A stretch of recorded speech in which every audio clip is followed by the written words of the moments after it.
Senator Graham says, why? $1.9 trillion, a lot of money. We've spent money over the last year. He's right.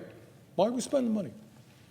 And the answer is because we are facing a series of unprecedented crises, and because the American people are reaching out to us and they're saying, we are hurting.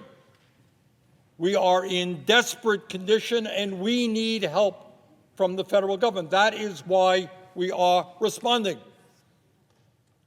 500,000 people have died in this country from COVID, and many millions more have been made ill. And what the long-term impact of those illnesses are, nobody at this point knows. But certainly no one will deny that we have a pandemic crisis.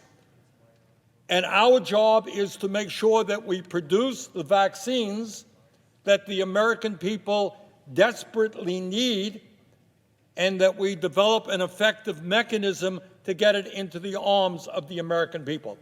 And the truth is, and I want to thank the President and his team, we have made progress in the last month. But we still have a long, long way to go.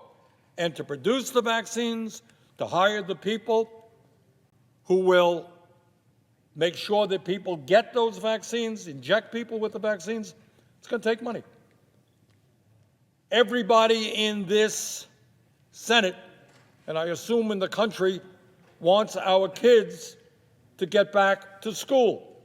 Well, you just can't open the schools unless they are safe. Parents are not going to send their kids back to those schools. Teachers are not going to teach. Child care workers are not going to provide the care that the little ones need. And you know what? To make those schoolrooms and school buildings safe is going to require resources. But for the sake of our children, we need to reopen the schools as quickly as possible and do it in a safe way. There is money in this bill, Senator Graham didn't mention it, to make sure that this coming summer, school districts all over this country have the resources to provide strong, well-staffed summer programs so kids who have missed significant amounts of school can make up some of what they have lost, in addition to getting some recreation and associating with their fellow young people in a way that is safe. You know, Mr. President, there was a poll that came out just last week. It was rather shocking at what it said. And it said that 63% of the American people are living paycheck to paycheck. And Senator Graham says, why are we spending all of this money? And the answer is, we don't believe that children in America should go hungry. We don't believe that working people should be evicted from their apartments or lose their homes. We don't believe that in the midst of a pandemic, people should not be able to afford to go to a doctor. So making sure that people have those direct payments, yeah, we believe in that. We believe that if a family is struggling today through no fault of their own, having lost their income, yeah, we are going to get them a check for $1,400, and a family of four a check for $5,600. You know, there are a lot of people in this country who are doing very well. And they're wondering, you know, what's this big deal about $1,400? That's not a lot of money. You know, you go to a corporate lunch, a bunch of people come there, they can spend $1,400 on a lunch. But if you're struggling to put food on the table for your kids, that $5,600 for a family of four is life and death. It is dignity or desperation. People are wondering, how am I going to pay the rent that I owe after the rent moratorium, the eviction moratorium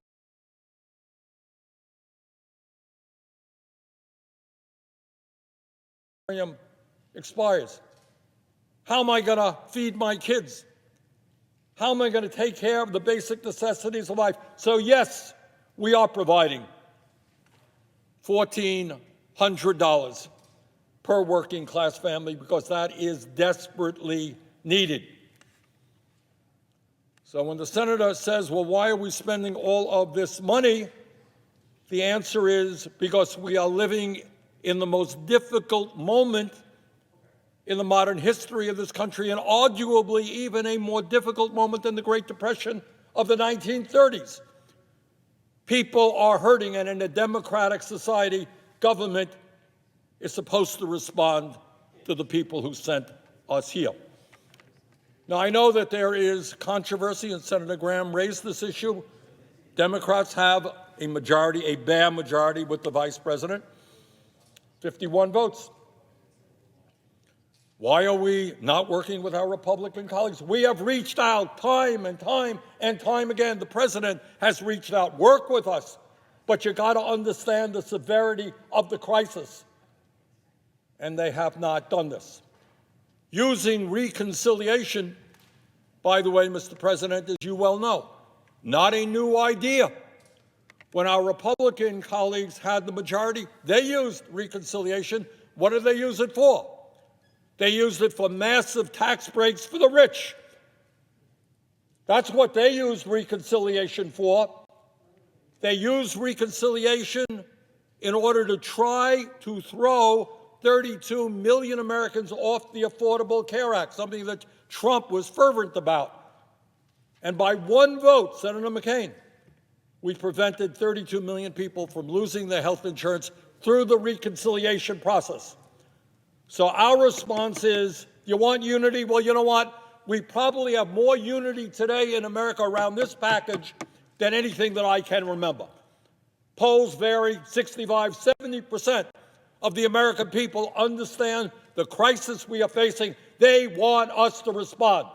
This legislation is enormously popular, not just from progressives, not from moderates, but from Republicans as well, depending on the poll, 40, 50% more Republicans support it because they can't afford to pay their rent. They can't afford to go to the doctor. They understand that government has got to help. So the real question here, and President Biden has raised this issue, is we believe in unity. We believe in bringing people together. How does it happen that when 40, 50% of Republicans support this legislation, we can't get one vote from Republicans here? What's going on? And the answer is, I'm afraid that my Republican colleagues have moved so far to the right that they have lost contact with the needs of working families. So, Mr. President, as I said earlier, this legislation is not just about dealing with the pandemic and health care. It's not just dealing with the severe economic downturn that we are facing. It's not just dealing with the disruption of education in America and so much more. It's not just dealing with the worst moment in the modern history of this country. This amendment, this legislation, has everything to do with restoring the confidence of the American people in democracy and in their government.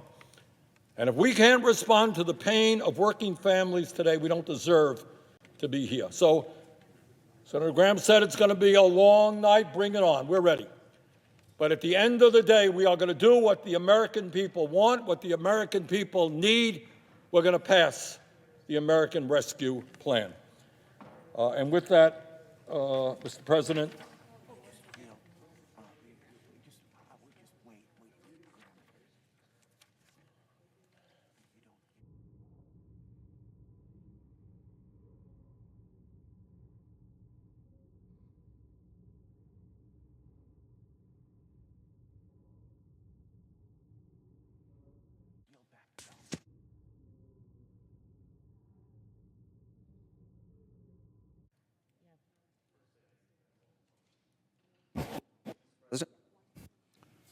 Senator from South Carolina. The Republicans yield back their time. Time is yielded back. I yield back my time as well. All